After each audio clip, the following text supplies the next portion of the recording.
Hi, I'm Dinesh D'Souza, and I'm very excited to say that Trump is a racist. Trump is a fascist. The Republicans are the party of racism. And that's what this movie does with amazing historical recreation.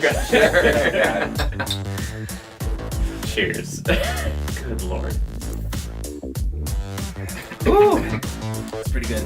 Lincoln was elected to unite a country and stop slavery. Democrats smeared him, went to war against him, assassinated him. Now, their target is Trump. Guys, did you know that if you tell a big lie often enough, people will believe it to be true? Well, that's what Dinesh D'Souza did and proposes in his new film, Death of a Nation. If there's one thing this podcast is going to be lacking, it is a female voice. It is Kendall. We need a female voice for this. And maybe movie.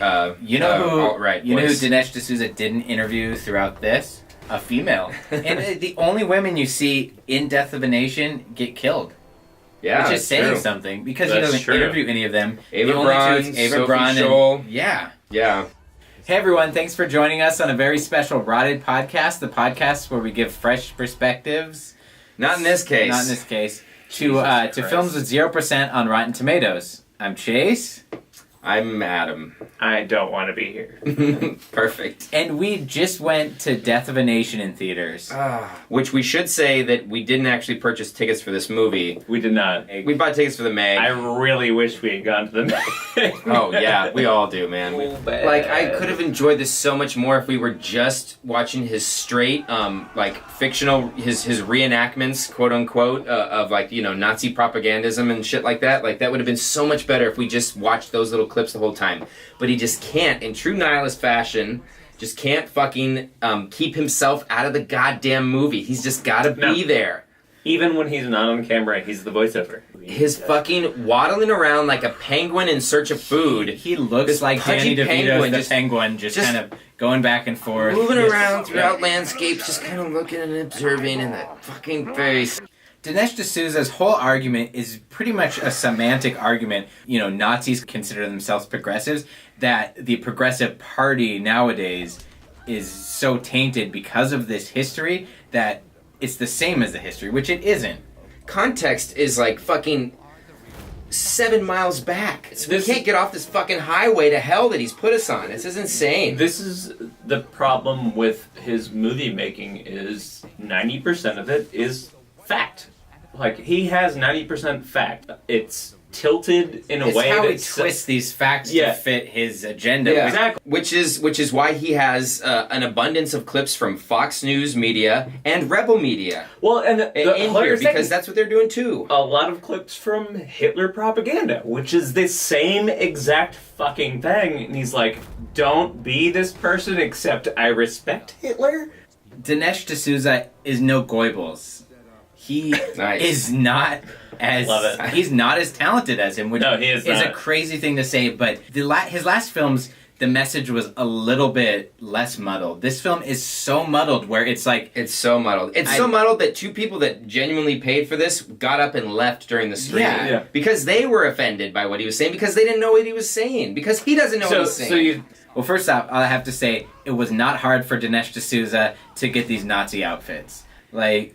Yeah, that was the easiest part of this filming was for him to find the 1,000 Nazi outfits. Exactly. They were in his garage. The whole film is just saying, hey, Democrats were the influence of the Nazis, and then the Nazis influenced the Democrats. But he's also saying, oh yeah, FDR and Hitler were good friends. They had the exact same ideology. Skips to the end of the war. They don't talk about anything of the war itself. There is a point in this film where he says, oh, the Nazis were less racist than the Democrats. He literally says that line. Oh my.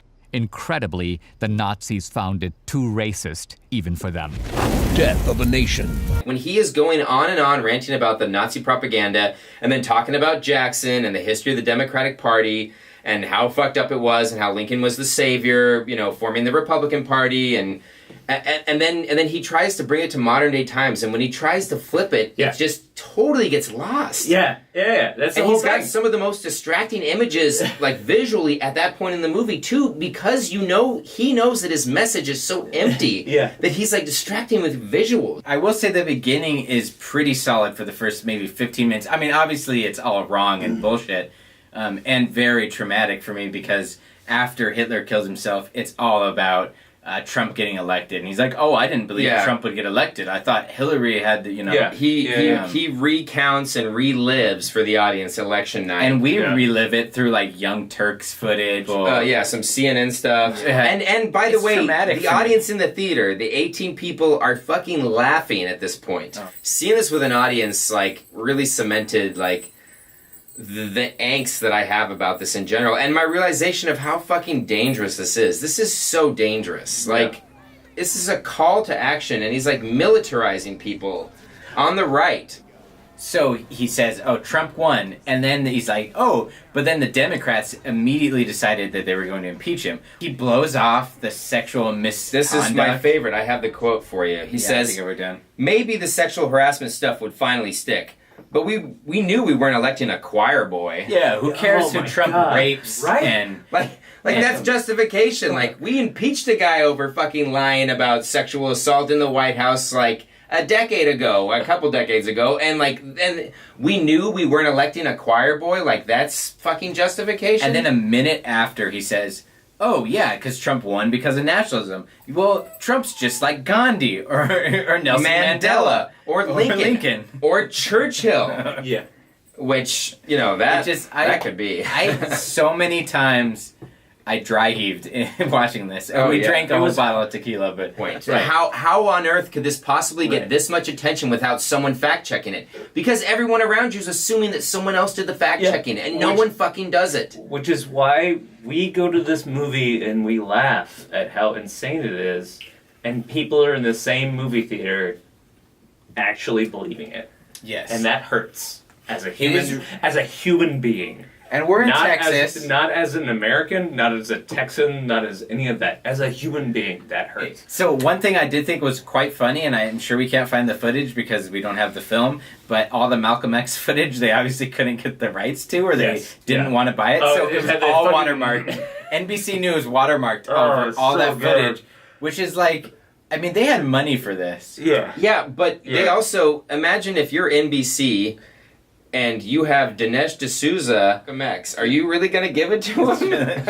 I would not. And the whole reason why Malcolm X comes up is because he goes and interviews Richard Spencer, the head of the alt-right, and this is this whole time where they're interviewing Richard Spencer, who is a white supremacist. He acknowledges that, and somehow, like, this is Dinesh D'Souza's film. He is interviewing this guy, and he's trying to put him in a bad light so that they disassociate themselves with the white supremacy movement. He's fitting him into that. There was a point where I was like agreeing with Richard Spencer over Dinesh D'Souza, which is a crazy thing. Right. Because Richard Spencer is a white supremacist. I did the same thing. I should never agree with him. Party is just the vessel that one uses. I mean, Jackson's the founder of the Democratic Party. Death of a nation. It's where the people walked out to. Anyone. Yeah, 2 people walked out at this point. The message is so muddled, and it's a weird move that I don't know what kind of calculation was behind this, because he is like, there is a large percentage of his base feels a kinship to the alt-right movement and to what Richard Spencer's doing. It's a risky move to put out propaganda like this while distancing yourself from them. But at the same time, they're aware of how extreme they are, and that the fact that their extremism is bad for the Republican Party, like, media-wise and nationally. And it's almost like they're fine with getting a little distance because they know where he really stands. There's repeated footage of the Antifa and just leftist violence throughout this. There is no violence of any kind, no mention of right violence at all. Even though that is like the most common association globally with this whole fucking movement, globally. Yeah. And there's no mention.